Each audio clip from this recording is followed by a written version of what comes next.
পারিবারিক একটা অনুষ্ঠান। এই যে আরিফ আমার হচ্ছে ভাইগনা, আর আরিফ হচ্ছে আপনাদের এলাকার ছেলে। তার মানে আমি যেহেতু ওর খালা, তার মানে আপনাদের আমি পারিবারিক সূত্রে আত্মীয়। তার বিনিময়ে আজকে এই অনুষ্ঠান।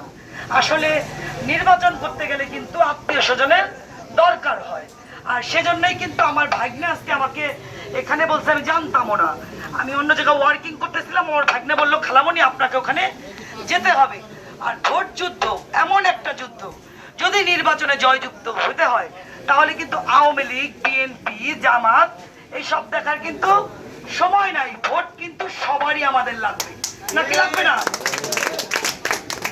আমার এখানে উপস্থিত আছেন আমার এই ইউনিয়নের সাধারণ সম্পাদক, যিনি আমার বড় ভাই, আমাকে অত্যন্ত স্নেহ করেন, আমার দাদা সুবল চন্দ্র অধিকারী দাদা উপস্থিত আছেন।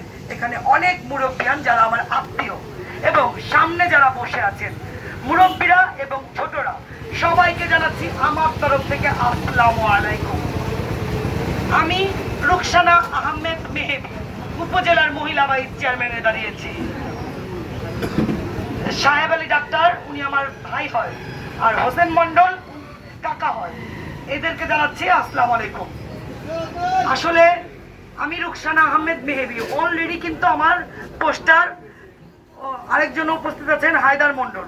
আমি আসলে নাম বলতেছিলাম না অন্য কারণে, ঠিক আছে? এই জন্য কিছু মনে করেন না। আমি সব মুরব্বীদের জানাই আসসালামু আলাইকুম। আমার নাম রুকসানা আহমেদ মেহেবী, আমার প্রতীক কলস। উপজেলার মহিলা ভাইস চেয়ারম্যান আমি দাঁড়িয়েছি। আসলে রাজনীতি করে নেতৃত্ব দিয়ে কোনোদিনও মানুষের উপকার করা যায় না।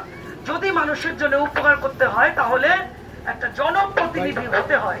যদি জনপ্রতিনিধি হওয়া যায় তাহলে মানুষের জন্য উপকার করা যায়। সর্বপ্রথম আমি আপনাদের কাছে বলতে চাই, আমার যেহেতু নাম শুনছেন, রুকসানা বলেও কেউ ডাকে, মেহেবী বলেও কেউ ডাকে। আমার বাড়ি হচ্ছে আলিপুর। গোরস্থানের পাশে যদি কাউকে যায় বলেন মেহেবীদের বাড়ি যাব, তাহলে সবাই দেখায় দেয়। আর আমি হচ্ছে লুকমান কন্ট্রাক্টরের নাম শুনছেন নাকি আপনারা? শুনছেন? উনি হচ্ছেন আমার দাদা। আর নাসির দুলাল খানের নাম শুনছেন? মারা গেছেন অবশ্য ওনারা, আমার মামা। তার মানে আমার দাদা বাড়ি আলিপুর, নানা বাড়ি আলিপুর, আমার শ্বশুর বাড়ি ডুমরাকান্দি। তার মানে আমি ফরিদপুরেরই মেয়ে, ফরিদপুরেরই বউ। তার মানে আপনাদের দূরের কেউ না। আজকে আবার আপনারা জানলেন আমার ভাগ্নের বাড়ি, মানে আমার বোনের বাড়ি ওখানে। তার মানে কি আমি আপনাদের দূরের কেউ নই। আর আমি যেহেতু দাঁড়িয়েছি, আমি মানুষের উপকার করতে চাই, তার জন্যই কিন্তু আমি আপনাদের মাঝে আসছি, পরিচয় হতে আসছি। অনেকেই আছে, আপনাদের কাছে আসছে কিনা আমি জানি না। অনেক প্রার্থী কিন্তু দাঁড়াইছে, চেয়ারম্যান, ভাইস চেয়ারম্যান, মহিলা ভাইস চেয়ারম্যান, আপনাদের কাছে আসছে কিনা আমি জানি না।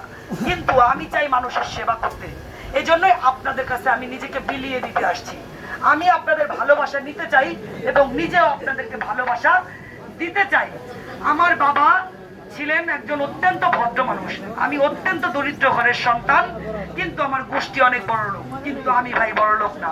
আমি অত্যন্ত গরিব ঘরের সন্তান। আমার বাবা মারা গেছেন লিভার ক্যান্সারে গত বছরে। আমি একমাত্র সন্তান বাবা মায়ের। আমার নাই একটা ভাই, নাই একটা বোন।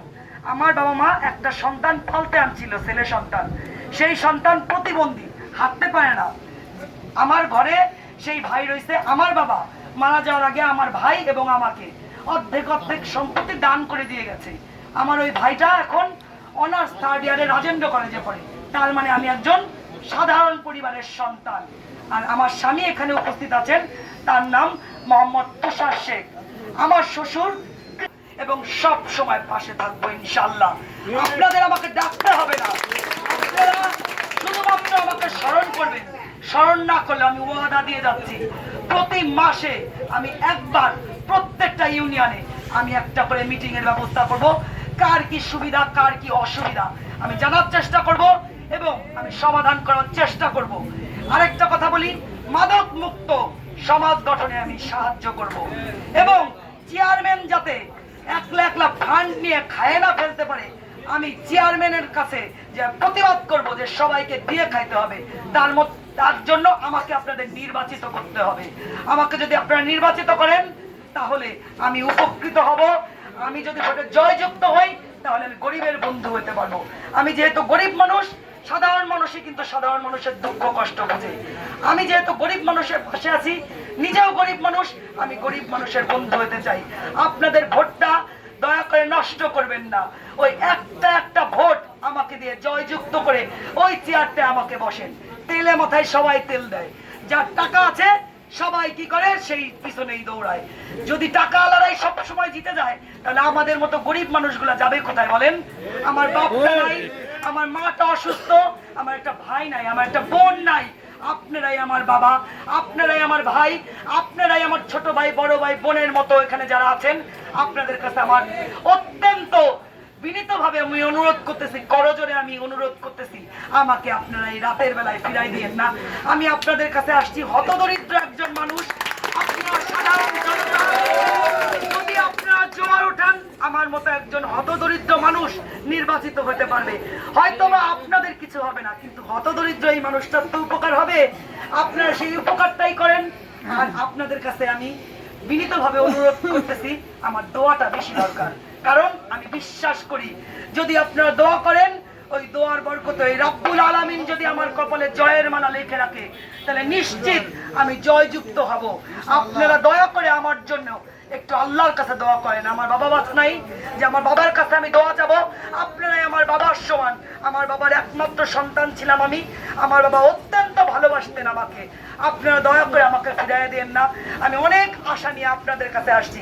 আমার কলস মার্কায় ভোট দিন আমার জন্য। অন্তত মে মাসের 8 তারিখে আপনারা ওই ভোট কেন্দ্রে যায় এই গরিব মেয়েটাকে একটা ভোট দিয়ে আপনারা জয়যুক্ত করে আমাকে জয়ের মালা পড়তে সহযোগিতা করুন।